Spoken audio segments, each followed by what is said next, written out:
ভারতের বক্স অফিসে এখন রাজত্ব করছে কন্নড় সিনেমা। দুর্গাপূজার ছুটি শুরুতে মুক্তি পাওয়া ঋষভ শেঠির নতুন ছবি কান্তারা চ্যাপ্টার 1 এখন ছুটে চলেছে দুর্বার গতিতে। মুক্তির মাত্র 3 দিনের মাথায় এই কন্নড় সিনেমা আয় করেছে 162 কোটি রুপি, যা চলতি বছরের অন্যতম সেরা ওপেনিং হিসেবে ধরা হচ্ছে।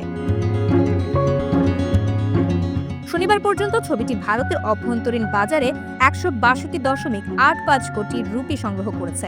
প্রথম দিনে কান্তারা চ্যাপ্টার 1 আয় করে 61.85 কোটি রুপি, পরের দিন 46 কোটি, আর তৃতীয় দিনে আরও 55 কোটি রুপি। 3 দিনে এই অঙ্ক ছুঁয়েছে 150 কোটির গণ্ডি। মাত্র 3 দিনেই ছবিটি বছরের সর্বোচ্চ আয়কারী কন্নড় সিনেমা হিসেবে জায়গা করে নিয়েছে। ঋষভ শেঠির এই ছবি শুধু আঞ্চলিক সিনেমার মধ্যেই নয়, বরং পুরো ভারতে বড় বাজেটের চলচ্চিত্রগুলোকেও টেক্কা দিচ্ছে। শনিবারই এটি পেছনে ফেলেছে সালমান খানের সিকান্দার ও রামচরণের গেম চেঞ্জারকে।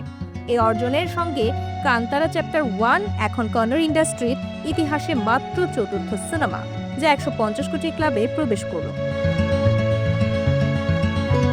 শুধু ভারতেই নয়, বিদেশেও ছবিটির জনপ্রিয়তা ক্রমেই বাড়ছে।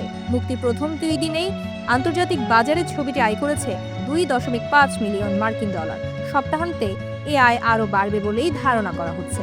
কান্তারা চ্যাপ্টার 1 আসলে জনপ্রিয় কান্তারা সিনেমার প্রিকুয়েল। আগের ছবিটির অনন্য সাফল্যের পর দর্শকদের প্রত্যাশা ছিল আকাশ ছোঁয়া, আর ঋষভ শেঠি যেন সেই প্রত্যাশারও ঊর্ধ্বে চলে গেছেন।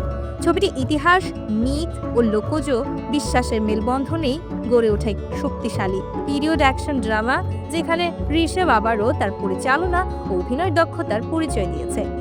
এখনও ছবিটির প্রতি দর্শকের আগ্রহ কমার কোনো লক্ষণ নেই। সমালোচকদের মতে, যদি এই ধারা অব্যাহত থাকে তাহলে এটি শিগগিরই 200 কোটির ক্লাবে জায়গা করে নিতে পারবে।